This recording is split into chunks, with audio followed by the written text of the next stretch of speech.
Welcome back to Books and Beer. We're back at Straight to Ale. I am still Heather. This is not Lauren. Hi, I'm Gantt. I'm from the Madison Public Library, where I'm a clerk, and I'm glad to be here. Thank you guys for for asking me to be here. Any excuse to drink on the job as well. New blood. We're here today sampling the Alma Mater. It's made in collaboration with Alabama A&M, which is our local HBCU.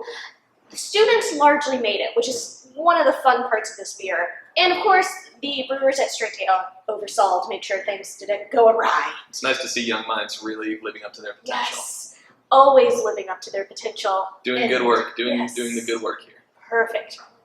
But we have some book picks here, some applicable to the beer, some not. We'll see how it goes. Do you want to go first? Sure, why not? So the first one I have here on my right is a fairly new one called Real Life by an author named Brandon Taylor. And I chose this one because in addition to having to do with the beer here, it also has to do with Pride Month.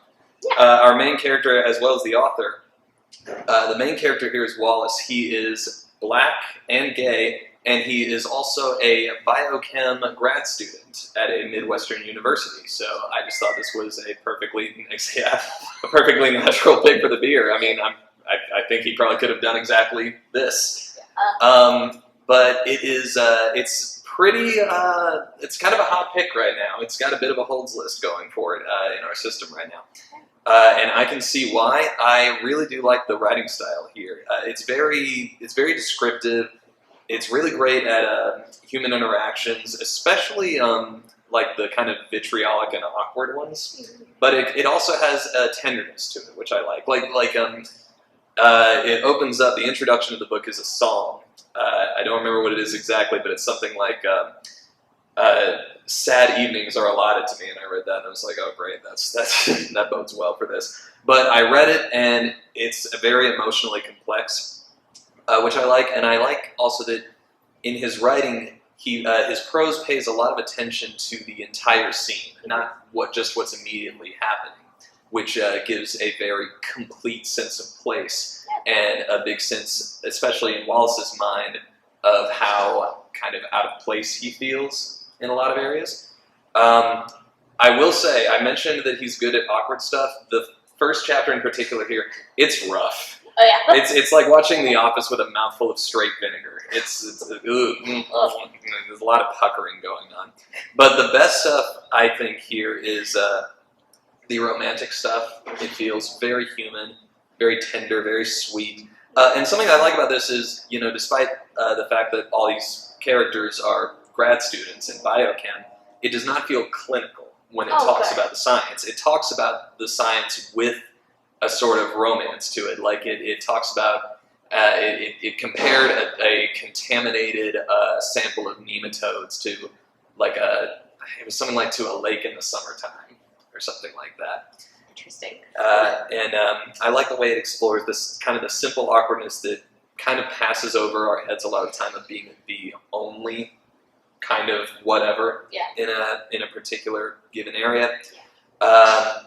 It feels real human. A lot of the dialogue is some of the more naturalistic stuff I've heard. Like there's this one line where he's remembering his diabetic mother and how much she drank, and he talks about how she would drink light beers because, quote, it's because of my sugar pressure. And I also I like that one of the common themes here is the theme of deliberate omission of one's own life, as if to tell one's own story would be to invite undue attention.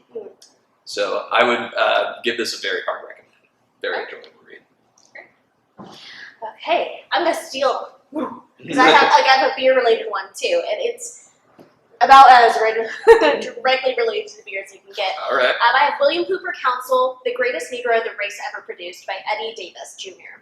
So William Hooper Councill is big in this town, by which I mean he did a lot of stuff. And specifically, he actually founded A&M. So we're talking about the founder of the university who brewed our beer today. Oh. It's a great biography. Thank you, sir.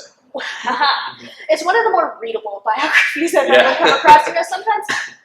really well historically footnoted, and you got a lot of resources coming in.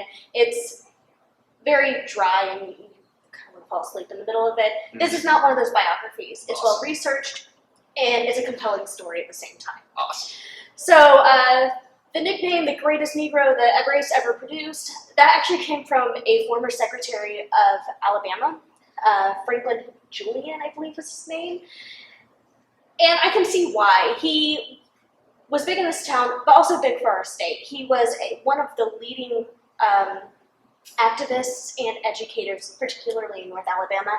And there's an argument in this book that he paved the way for Booker T. Washington to come into Alabama as an educator and an activist as well. Wow. Yeah, so they founded the university in 1875. Before that, it was I believe, the Normal School of Huntsville Normal School, so a teacher's institute here. It's a great read. William Hooper Councill has some stuff named after him now. We have a library. Our library park next door is named after him. Oh, of course, it is named after him. It is named after him. Of course, that's where the high school named after him used to stand. It was the last historic black high school left in the city. And then it was torn down, and the downtown library was built on its football field, and now we have a park. It's a great biography if you want to learn from a local perspective things about activism and education. It's always best to learn from local sources. I think so, and luckily we have 2 books in the system. This one is in our check it out from the biography section. We also have a copy in the archives, so if for some reason this book just shoots up and holds, there's always one available in the archives for you to sit and discuss with us. Nice. Yeah. All right. Well, my next one is not related to beer, but you will notice a theme. This one is also kind of with Pride Month in mind. This one is called "The Girl from the Sea" by Molly Ostertag, and it revolves around a girl named Morgan and a girl named Kelty. And Kelty is a selkie. Cruciate. For those of you who don't know, a selkie is like a mermaid, but a seal instead of a fish. It's a creature from Celtic and Irish folklore, and it's this, and something that the book actually does really well. It follows the actual folklore of selkies really well, because the tale of selkies usually involves them getting into romantic relationships with humans, and in doing so, shedding their seal skin and being able to walk on land. And I mean, very Little Mermaid-esque. Yeah. Like seals. Yes, seals. And that exact thing happens here very early on.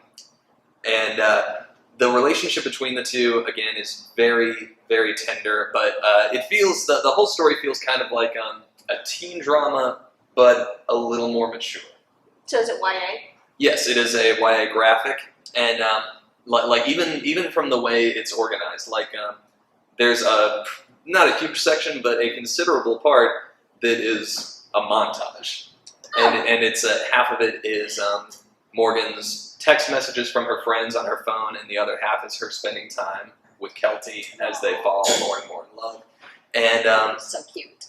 But a lot of the tension comes from Morgan herself, and what I mentioned earlier about real life, the theme of deliberate omission, that carries over into this a lot as well.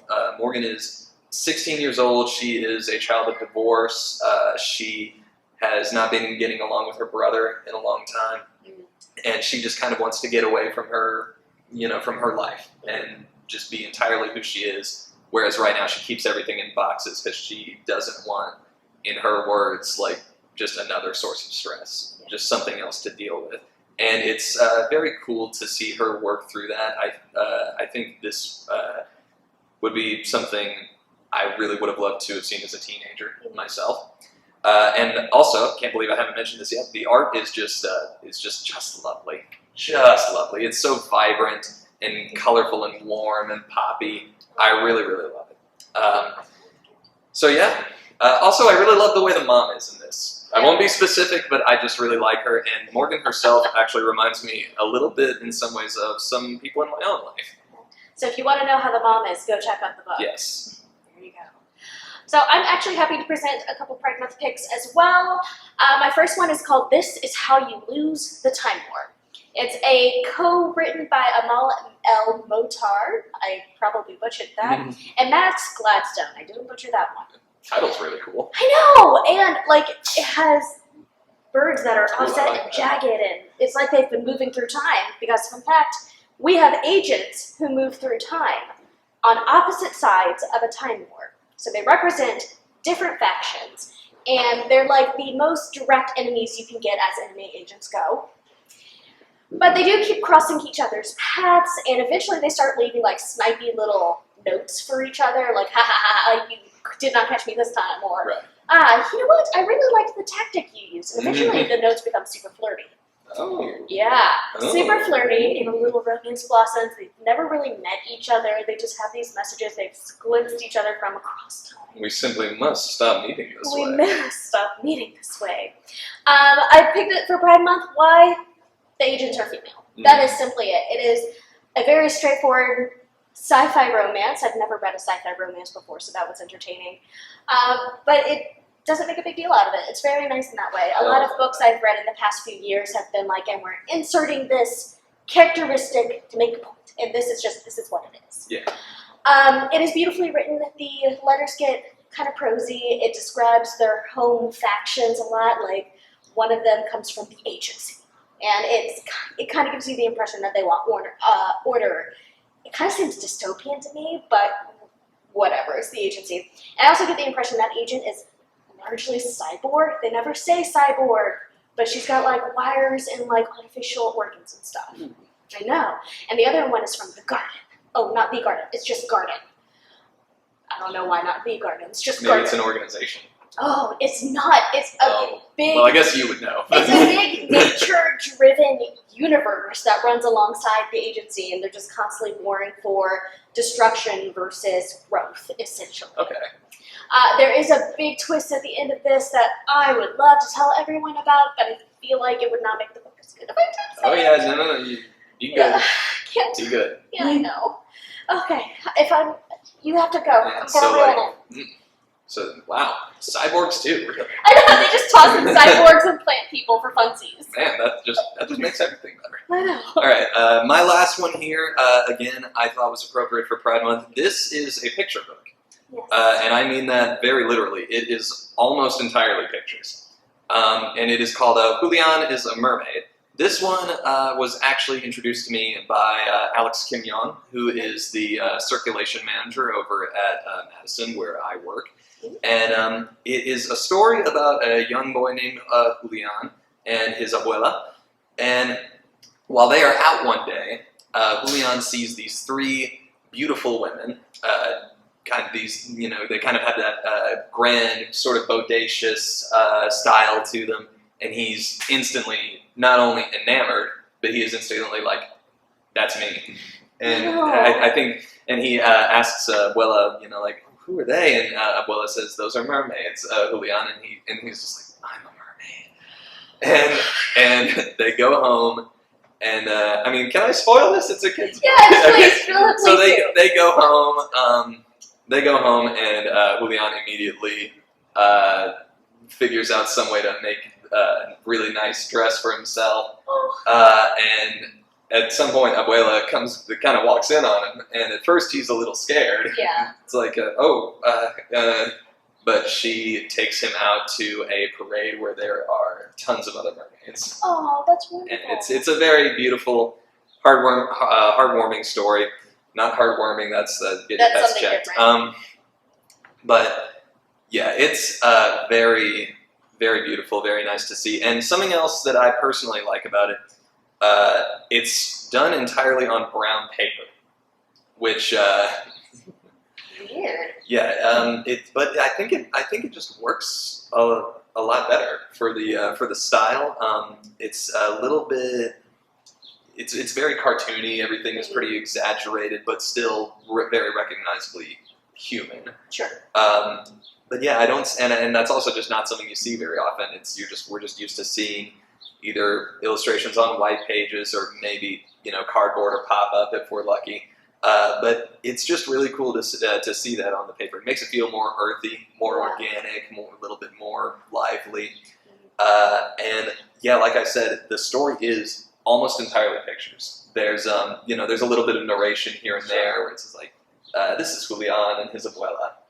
Julián sees the mermaids, but it's mostly it's mostly pictures of him being enamored and being excited and just trying to get to where he wants to be. It's very lovely. I was gonna say, start him young for self-identity. Yes. My last book, I think it's timely because the series just debuted on Disney+. Okay. I have Loki, Where Mischief Lies by Mackenzi. Love. So it's actually kind of origin story-ish for Loki. It talks a lot about a premonition his father Odin had about where he's going to end up characteristically, and then his father's expectations based on that premonition, and whether Loki actually is going to turn out that way because of predestination or his choices. Okay. I picked it for Pride Month for a couple reasons. One, Loki, through almost every Marvel thing I've read, has been gender fluid, and they do that very well in this book. He wears thigh-high boots that he stole from his best friend. He wears long black nails, and he is constantly reinforcing that Asgard, where the Asgardians are from, don't care about how you present yourself, as long as you present yourself confidently and comfortably. Right. With comfort. Another thing I thought was interesting, he spends a significant amount of this book around turn of the 20th century Great Britain. And he makes a friend and eventual love interest who is gay, and it basically talks a lot about British customs and laws and persecution of queer folk around the turn of the century, because his new love interest had to serve time in prison for being how he naturally is. Right. So it's very readable. It's YA, and it touches on it's got some really interesting concepts. I personally just like Loki and Marvel Universe, so when I found the book, I was just like, yes. Mackenzi Lee does have another book, I think, that just came out about Gamora and her sister, because right now, this gives my mind. Anyway, go check out our books. Nebula. Yes, Nebula and Gamora just came out like 3 weeks ago, and it's on order at the library. Get on the holds list now. All right. I believe all of these are available in physical form. You can get them transferred to whatever library branch you want. I have not looked on Hoopla or Overdrive, but please feel free to look on Hoopla and Overdrive. And while you're at it, make sure you subscribe to the library YouTube page. I'm pretty sure you already have if you're this far into our series, but make sure you go do it. And we'll catch you next time.